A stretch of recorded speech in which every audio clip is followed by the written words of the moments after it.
Bonjour à tous, bienvenue au fil du temps qui reçoit aujourd'hui Marie Kabou. Marie, vous êtes chez vous puisque vous avez été animatrice ici à Sud FM. Marie, la danse, le mannequinat, la musique, l'animation musicale, surtout la salsa, et puis animatrice vedette aussi au Mali d'une chaîne panafricaine destinée à la femme.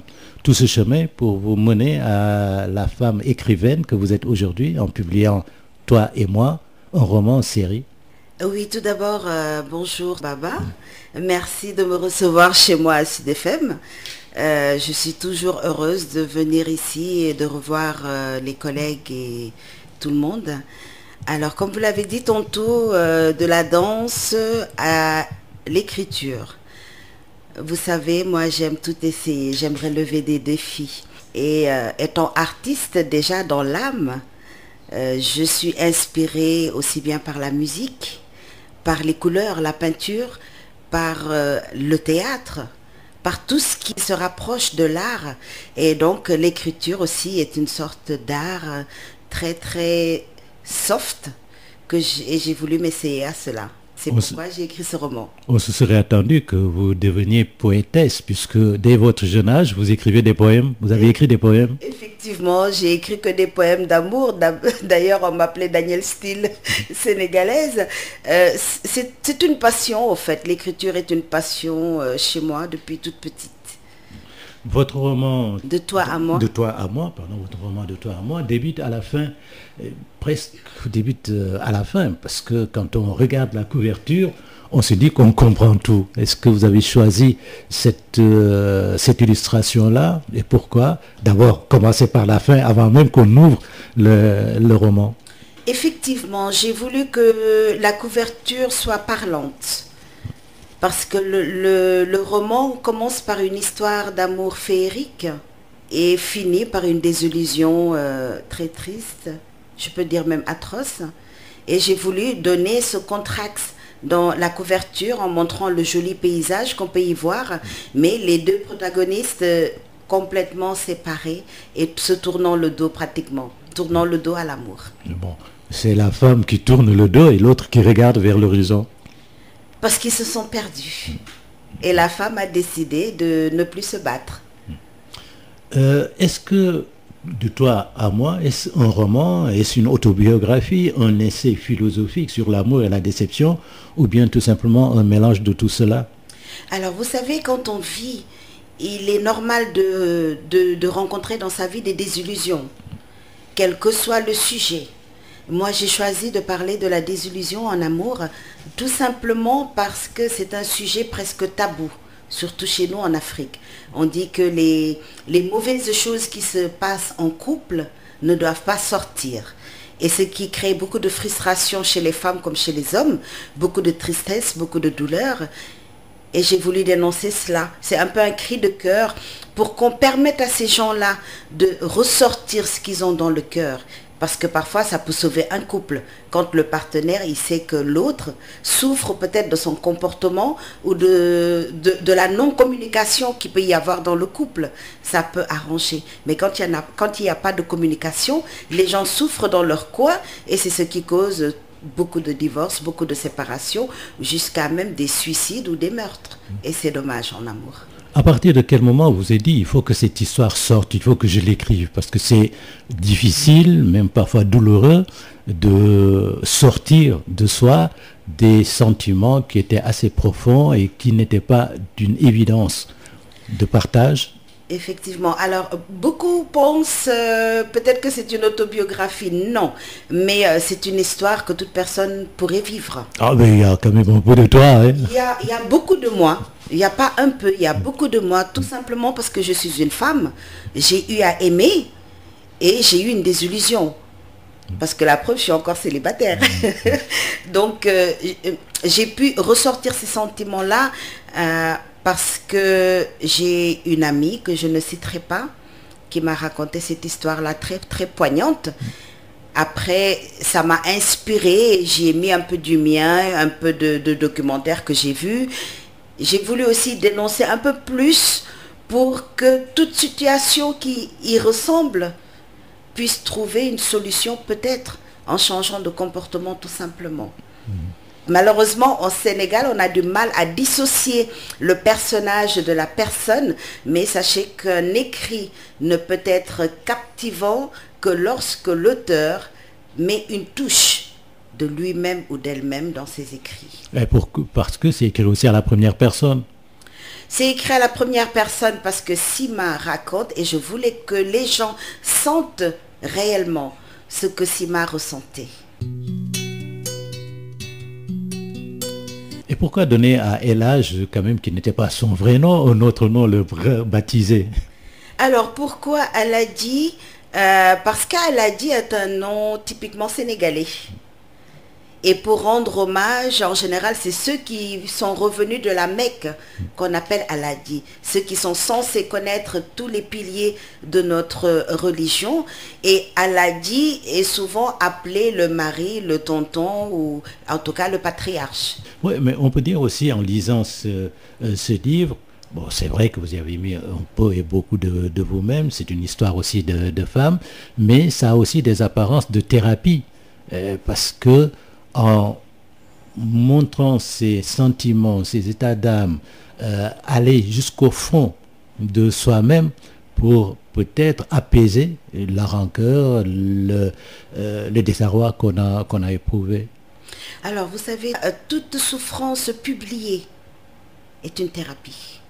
Chez le chanteur, il va chanter d'amour.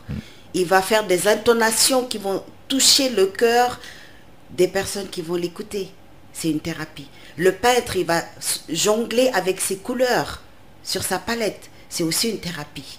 L'écrit, quand on écrit, on a envie d'exorciser la souffrance qu'on a eue ou qu'on a intériorisée et en faire profiter aux autres qui pourraient s'en servir également comme thérapie.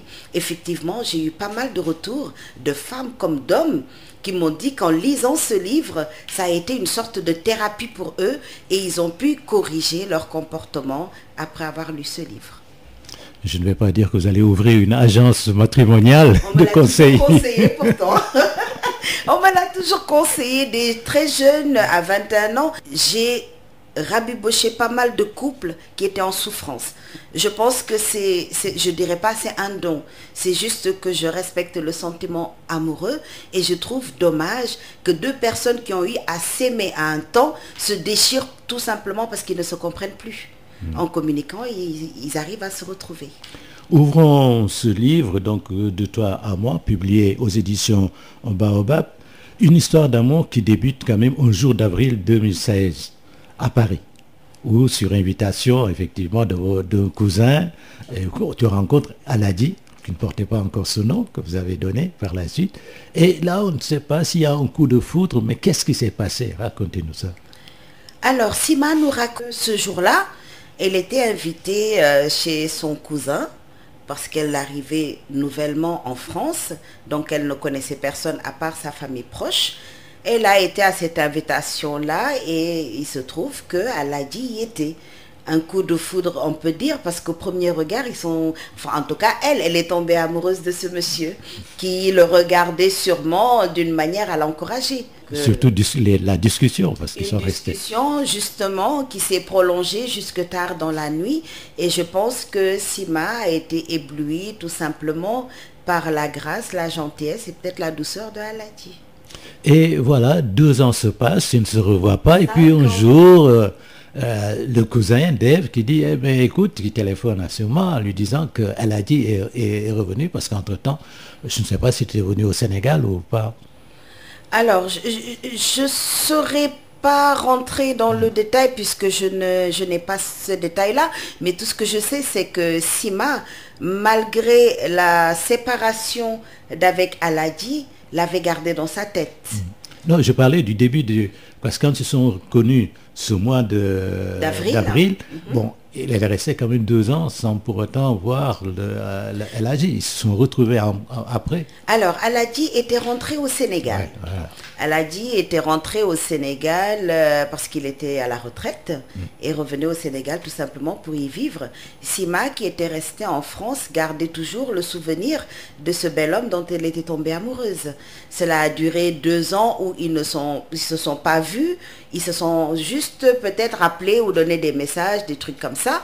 Et au retour de El Hadji, 2 ans plus tard, après avoir perdu sa maman et son épouse, était revenu, disant à Sima qu'il revenait pour voir si ses sentiments étaient encore intacts. Parce qu'il avait remarqué que Sima était intéressée par lui et que lui avait vu cela, mais ne voulait pas prendre Sima comme maîtresse parce qu'il avait du respect pour elle. Pourtant, il en avait d'autres. Mais par respect, il n'avait pas voulu. Et c'est à son retour qu'il a décidé de s'ouvrir à Sima, qui elle aussi, comprenant qu'elle était toujours amoureuse, l'a accueillie les bras ouverts.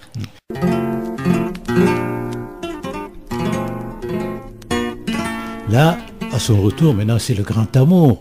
Et là, vous avez une plume quand même qui est florissante, qui, ma foi, décrit l'amour profondément vécu.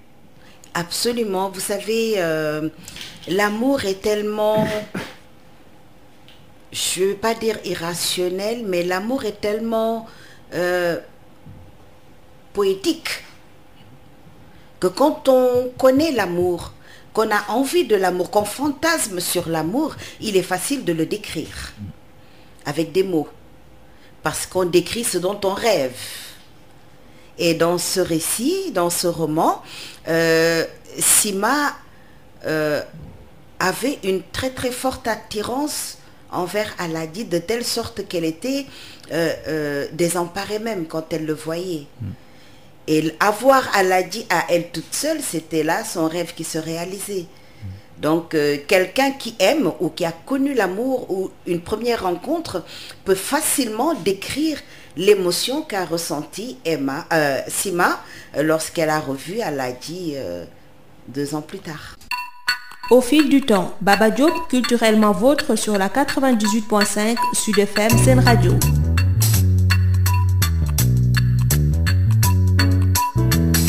Littérature, cinéma, théâtre, musique, arts plastiques, au fil du temps avec Baba Diop tous les jeudis de 20h à 21h, culturellement vôtre sur Sud FM Sen Radio.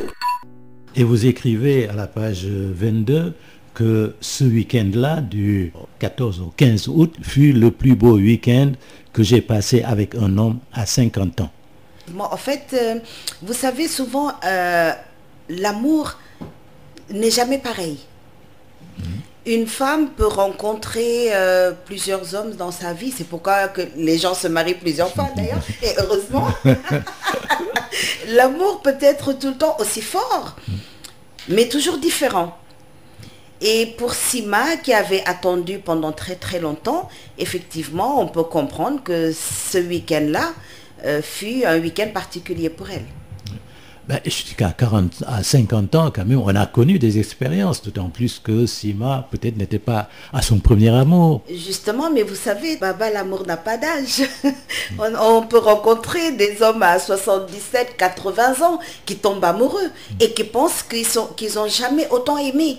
Pourquoi? Parce qu'à chaque étape de la vie, on a une autre conception de l'amour. Quand on est jeune, on vit l'amour avec fougue, on est prêt à se séparer rapidement. Plus on mûrit, on comprend mieux ce qu'est l'amour. On a beaucoup plus d'attente. On est dans la douceur, on est dans l'affection. Et quand on a ces sentiments-là en face, on se dit, mais waouh, je ne savais pas que ça existait. Donc à 50 ans, je pense qu'il est très possible que Sima puisse vivre une aventure de la sorte pour une première fois. Comme si elle avait 18 ans. Comme si elle avait 18 ans. Parce qu'on dit aussi que l'amour fait rajeunir l'esprit et le corps. Je vous crois. Pourquoi tomber amoureuse alors d'un homme dont elle savait qu'il était insaisissable, réservé, calme, introverti, têtu, égoïste comme tous les hommes, mais très sensible, attentionné, timide, séducteur, avenant et très bon acteur et cachetier. elle aurait dû quand même être prudente, parce qu'elle décrit cet homme. C'est ça aussi la complexité de l'amour. D'où le conflit du cerveau et du cœur. Parce que son cerveau a retenu tout ça, mais son cœur n'a vu que ce qui le fait palpiter, son amour pour Aladi. Donc elle a fait abstraction de toutes ces alertes que lui donnait son esprit pour décider de vivre son amour tout simplement, d'où l'égoïsme de son bonheur. Ouais, mais on sait quand même les femmes très prudentes et très regardantes, on se dit que quand même c'est le cerveau qui devrait l'emporter, notamment. Vous savez, en amour, le cerveau a peu de poids parce que quand l'amour est présent, c'est le cœur qui prend le relais. Le cerveau a beau mettre des alertes, mais le cœur à ce moment-là ne comprend plus aucune langue que celle qu'il se donne à lui-même. C'est pourquoi je dis plus loin dans le livre que l'amour, le cerveau se dit qu'il y a c'est noir ou c'est blanc. Mais le cœur va s'arranger avec une palette de couleurs pour en choisir chacune d'elles pour former la couleur qui lui convient. L'amour se poursuit, là, dans ce récit que vous écrivez, Marie Gabou, au Sénégal. Et au Sénégal aussi, c'était vraiment paradisiaque. Aller en vacances sur la petite côte, jacuzzi, chambre palace, on dit, vous le décrivez quand même avec autant de fascination, on dirait que c'est le paradis presque. Oui, tout simplement parce que vous savez, quand une personne vit l'amour, quand on est amoureux, tout est beau. On peut être amoureux de la personne la plus moche du monde, mais à ses yeux, cette personne-là, elle est belle. Donc quand on est avec cette personne-là, quel que soit l'endroit où on est, cet endroit devient paradisiaque. Une femme qui décide d'épouser l'amour de sa vie, même quand il l'amène dans la forêt, dans une petite cabane, elle s'y sentira heureuse, tout simplement parce qu'elle vit son amour dans cet endroit-là. Elle se sent heureuse dans cet endroit-là. Forcément, cet endroit-là est le plus beau du monde. Ouais. Mais là, on s'imagine mal comment expliquer le fait que cet amour fusion puisse se terminer en déception. Alors, si vous avez regardé plus haut, vous l'avez cité tout à l'heure, où Sima a dit que Aladi était très bon acteur. Vous savez, certains hommes, ils connaissent l'amour. Ils le comprennent. Ils sont sensibles. Ils le ressentent. Mais ils sont très calculateurs aussi. Parce qu'ils se disent, c'est l'amour visuel d'abord. Cette femme m'a aimé, je l'ai désiré aussi. Pourquoi ne pas poursuivre jusqu'à découvrir ce qu'elle peut m'apporter? Aladi est allé jusqu'à tomber amoureux de Sima. Mais après réflexion, son cerveau, lui, a pris le dessus. Parce qu'il a vu que l'amour de Sima peut-être était plus fort que le sien. Et que lui, étant beaucoup plus mûr et sachant transcender ses sentiments, a décidé de faire jouer son cerveau. Sima vit à l'étranger, Aladi vit au Sénégal. Une relation à distance peut-elle tenir dans ces conditions-là? Surtout, comme il l'a dit plus haut, depuis toujours, il se considère comme un mari bataire, c'est-à-dire un homme infidèle. Donc cet homme-là ne voudra jamais s'encombrer d'une relation à distance quand on voit toutes ces femmes belles, disponibles surtout, qui sont au Sénégal. L'homme va toujours choisir la facilité au combat de son amour. Ce que certains hommes, je précise. Parce que certains se sont battus pour leur amour, quelle que soit la distance, sachant que l'amour, c'est le cœur. Oui, mais Sima, quand même, n'a pas perdu sa culture. Vous mettez en spectacle même l'amour. Parce que ce week-end-là, quand Sima a voulu faire la surprise, en invitant Eladi, en mettant sa musique, en mettant des couleurs et en voulant jouer avec elle, c'est le Djongoma quand même. Justement, Sima est d'origine sénégalaise et Sima, malgré sa vie en France, reste ancrée dans ses valeurs sénégalaises. Et une femme qui est comme Sima, amoureuse de nature, va toujours chercher à faire plaisir à son homme. Au Sénégal, peut-être qu'elle aurait amené les bongoman pour jouer pour son homme, parce que c'est ce qui est à la mode. En France, elle va créer le spectacle pour son homme directement. Parce qu'elle a envie de lui faire plaisir tout simplement et lui montrer son amour. Oui, c'est une mise en scène, je le répète encore, c'est une mise en scène de parce l'amour. qu'elle a pris le temps de l'organiser pour peut-être épater son homme. Ah, plus que ça quand même. L'épater, lui montrer son amour et peut-être essayer de le garder. Et vous mettez aussi en valeur aussi ce statut de Jongoma quand on parle de fleurs. Parce que vous réservez tout un chapitre là-dessus. Absolument, absolument, parce que au Sénégal, nous avons la chance d'avoir des marraines. Des marraines avec qui nous discutons, des marraines qui nous parlent, des marraines qui, quand vous vous mariez, viennent vous donner des conseils en vous demandant de toujours vous rabaisser devant votre mari. Ce n'est pas une soumission, mais c'est un respect. Vous disant que vous seul, en tant que femme, pouvez décider dans votre ménage de faire de telle sorte que vous aurez de bons enfants. Mais un enfant, quand on veut lui montrer l'exemple de l'amour, ce n'est pas en criant sur son homme, ni en le battant, ni en le maltraitant. Il faut montrer l'amour parce que moi, je suis née dans l'amour. C'est pourquoi il a été facile de décrire cet aspect-là de Sima qui voulait coûte que coûte faire plaisir à son homme. J'ai eu aucune difficulté parce que moi-même, étant une grande Jongoma, ça ne se voit pas. Non, on n'est pas à la télévision. Et c'est dommage pour ceux et celles qui nous écoutent, qui ne nous voient pas. Je me suis posé la question quand même, comment une fille, garçon manqué, soit autant, disons, porte sa réflexion sur l'amour. À partir de quel moment vous avez dit, je m'appelle Marie, en décomposant mon nom, c'est aimer, donc je suis amour. Alors tout simplement parce que là je vais parler de Marie et non de Sima. Marie est une jeune femme très maternelle. Elle est née avec une fibre maternelle. Et le fait qu'on lui ait donné le prénom Marie, peut-être qu'il y avait, je ne sais pas, peut-être une perception. Marie est déjà la mère de Jésus. Elle est amour. Marie, c'est Mariama. Mame Diarra Bousso. C'est toutes ces femmes vertueuses-là. Et on dit que quand on porte le prénom de quelqu'un, on prend 7 de ses caractères. Peut-être que Dieu a fait hériter à Marie tous ces caractères reliés à l'amour de ces homonymes-là. Marie, M-A-R-I-E, qui, décomposé, donne le mot aimer. C'est pas moi qui l'ai dit, c'est l'orthographe.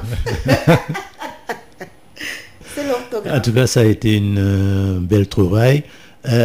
Marie, l'écriture quand même, en fait, cette forme d'amour, c'est une réflexion aussi que vous menez. C'est pour cela, tout au début de notre entretien, je vous ai dit que c'est aussi un roman, un essai aussi, parce que vous décortiquez l'amour, vous mettez à plat l'amour et les différentes sortes d'amour, en partant de l'amour fusionnel, de l'amour charnel, etc. Toute cette réflexion vous a mené où?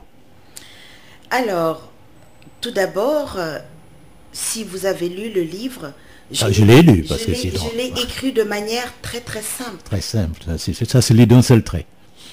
Je l'ai écrit de manière très très simple parce que je souhaite que toute personne, quel que soit son niveau d'études, qui tient ce livre dans ses mains, puisse le comprendre, puisse s'y retrouver. Parce que c'est très important. Ça ne sert à rien de faire participer Molière et Victor Hugo dans notre livre si ce n'est ciblé qu'à une cible de personnes d'un niveau intellectuel élevé. Ça n'a pas de sens. Il faut que tout le monde puisse s'y retrouver. Et ce livre-là, moi, ça m'a quelque part servi de thérapie. Parce qu'en me relisant, il m'est arrivé de pleurer. J'ai dit, waouh! Effectivement, quand on ressent telle chose, c'est parce qu'il y a eu quelque chose de très très fort. Parce que quand j'écrivais en pensant à Sima, de son histoire qu'elle me relatait. Parfois, je l'appelais en pleine nuit pour lui dire, mais attends, quand il s'est passé telle chose, comment tu as fait? Et elle, avec ses mots, me disait les choses et je les ressentais de la même manière. Donc, en tant que femme. En tant que femme. Il a été donc facile pour moi de transcrire tous ces sentiments-là sur ma feuille. C'était très simple. La déception, ce n'est pas seulement vis-à-vis de Sima, mais aussi vis-à-vis de son entourage. Parce que Sima regrette, la seule chose qu'elle regrette profondément, c'est de l'avoir présenté à sa famille.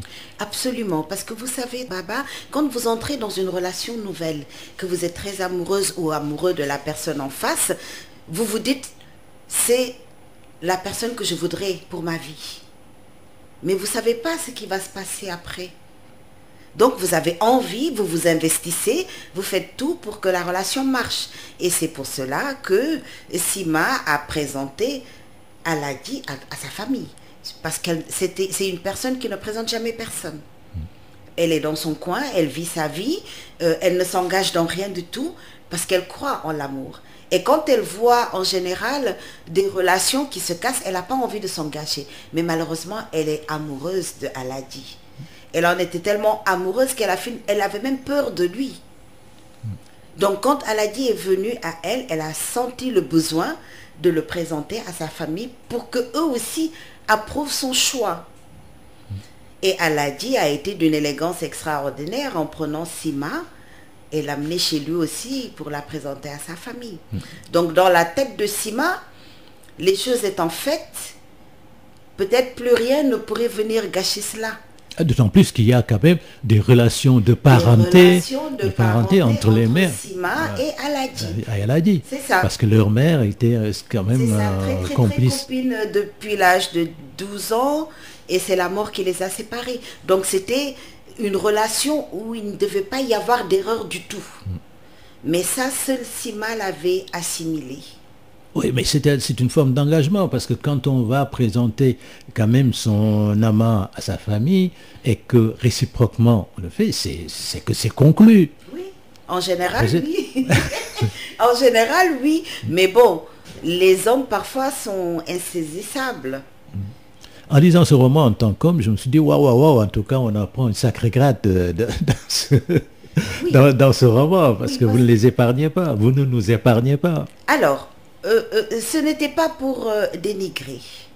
Vous savez, les hommes sont tous différents. Comme les femmes sont toutes différentes. Là où il y avait les femmes avec beaucoup de vertus, de respect, celles qui ont été éduquées, qui sont victimes de leur éducation, ces femmes-là existent toujours. Là où d'autres femmes qui ont peut-être vécu des désillusions ne croient plus en l'amour et font ce qu'elles veulent. Décident de profiter de la vie et des hommes, comme les hommes le font pour les femmes.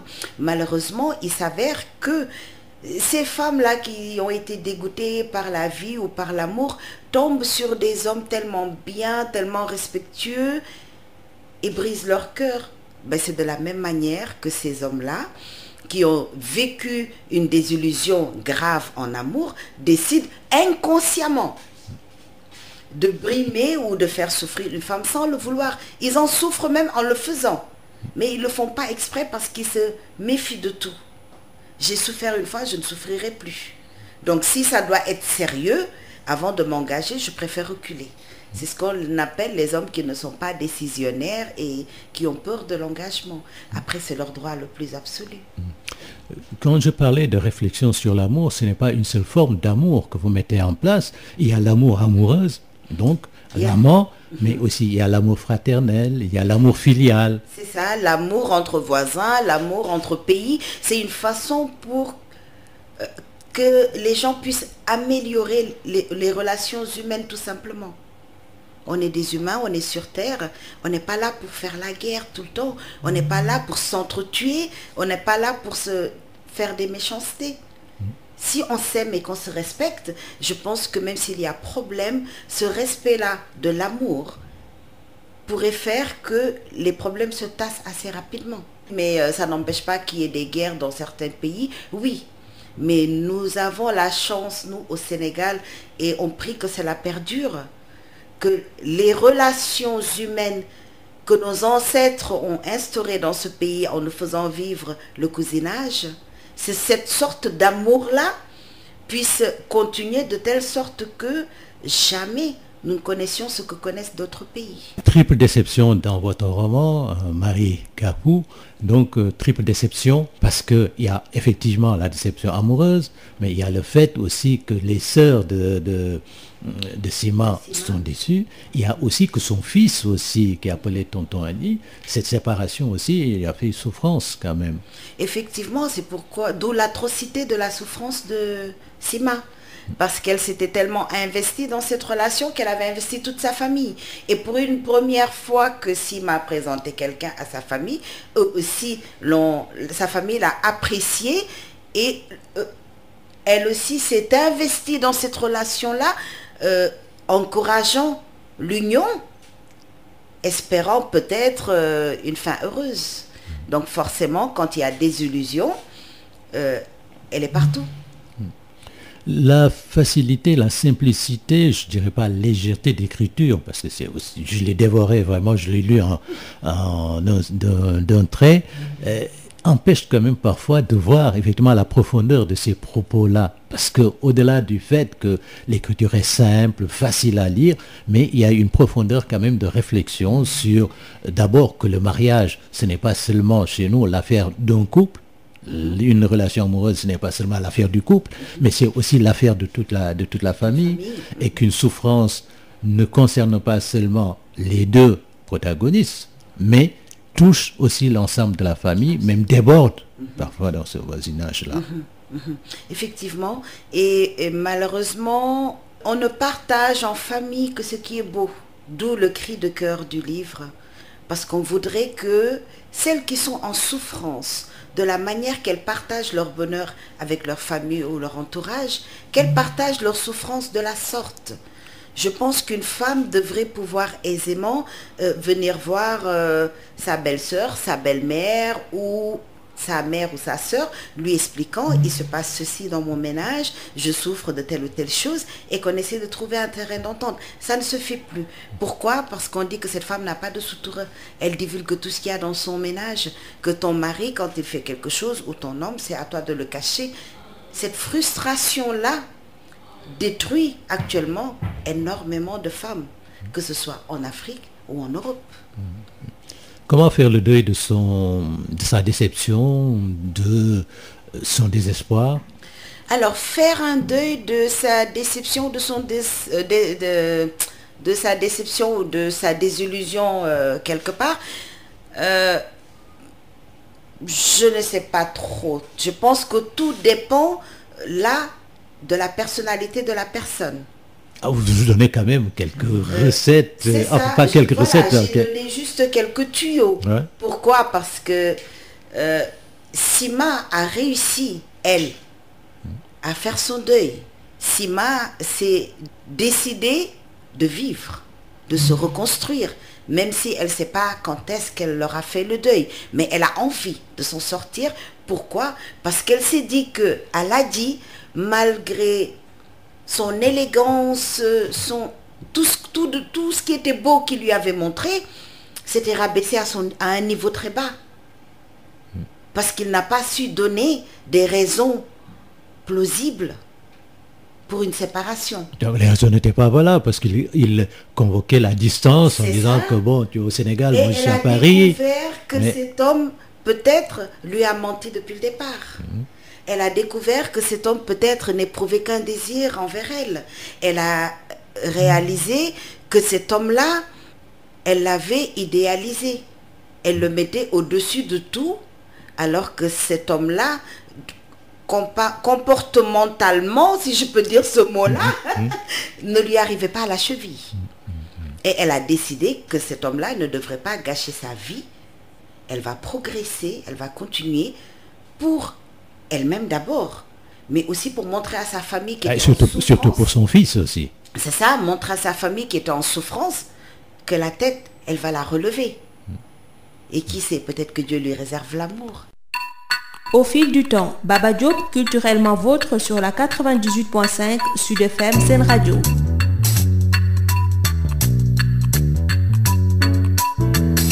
Littérature, cinéma, théâtre, musique, art plastique, au fil du temps avec Baba Diop tous les jeudis de 20h à 21h, culturellement vôtre sur Sud FM Sen Radio.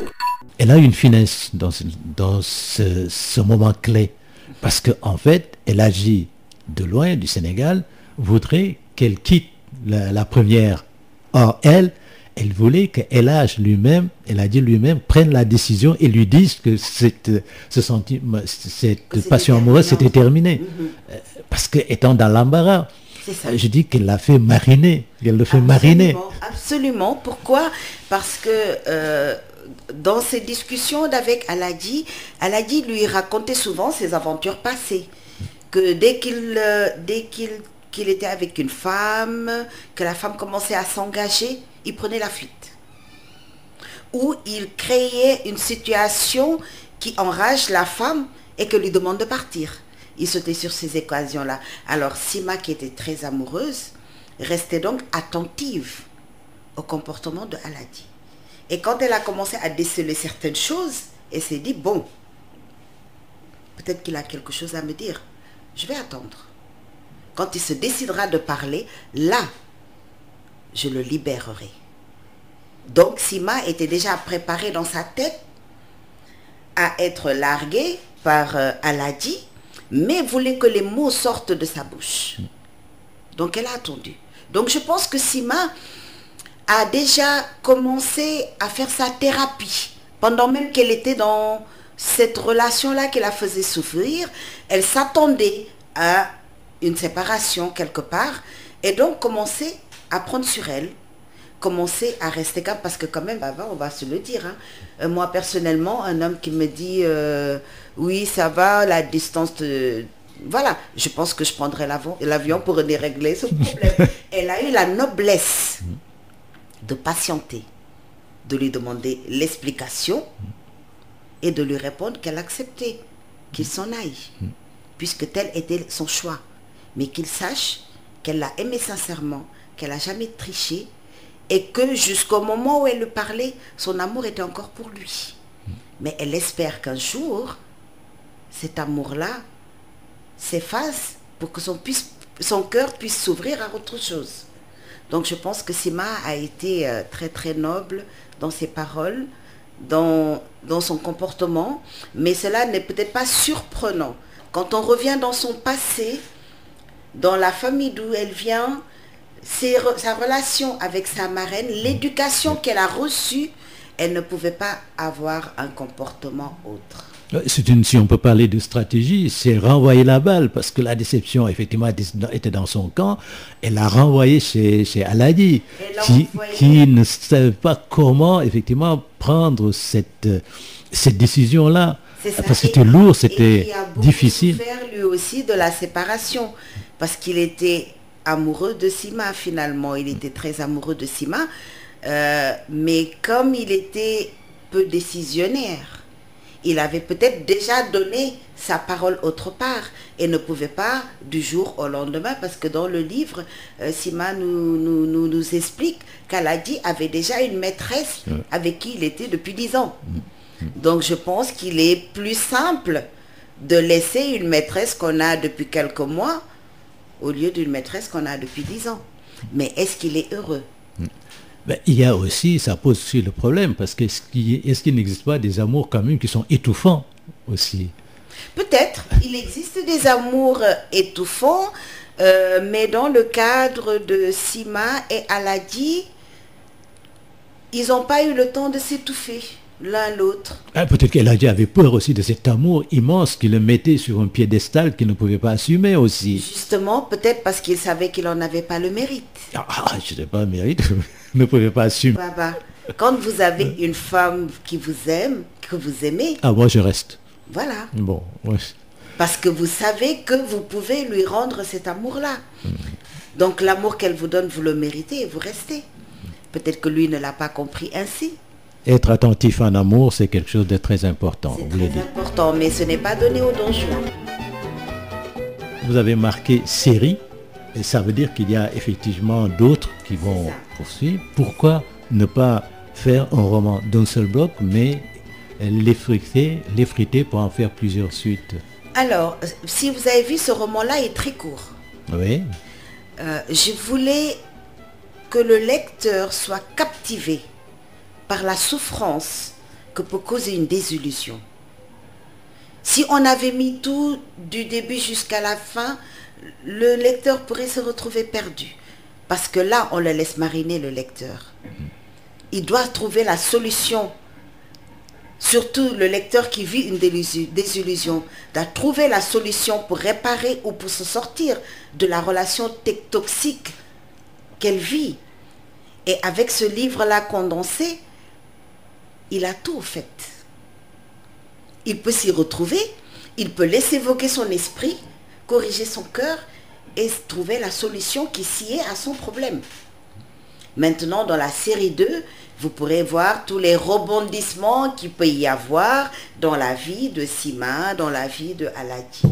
Parce qu'il y aura 3 séries. Ah, il y aura donc trois romans. Bon. C'est ça. Et vous allez les publier d'une seule traite ou bien c'est tous les ans que vous allez sortir une des 2 séries qui manquent? Alors, celle-ci vient de sortir, donc on va la laisser faire son petit bout de chemin. L'autre est en esquisse, donc presque prête. On va laisser celle-là sortir, faire son petit bout de chemin, voir comment les lecteurs, est-ce que ceux qui l'ont lu et qui étaient en désillusion ont pu trouver une solution à leurs problèmes. Et après, on sortira le 2e qui montrera les rebondissements et bien sûr la fin où là, c'est Dieu qui a jugé. Parce que Dieu est bon arbitre. Chacun aura ce qu'il mérite. Vous restez quand même très pudique. Parce que la chambre, vous la laissez au couple. Vous ne décrivez pas très bien ce qui s'est passé, absolument, mais il y a quand même beaucoup de pudeur dans votre plume et de retenue aussi. Ça, c'est le respect que j'ai pour mon lecteur. C'est le respect que j'ai pour mon lecteur. C'est le respect que j'ai pour les protagonistes de cette histoire-là. Et c'est le respect que j'ai pour moi-même.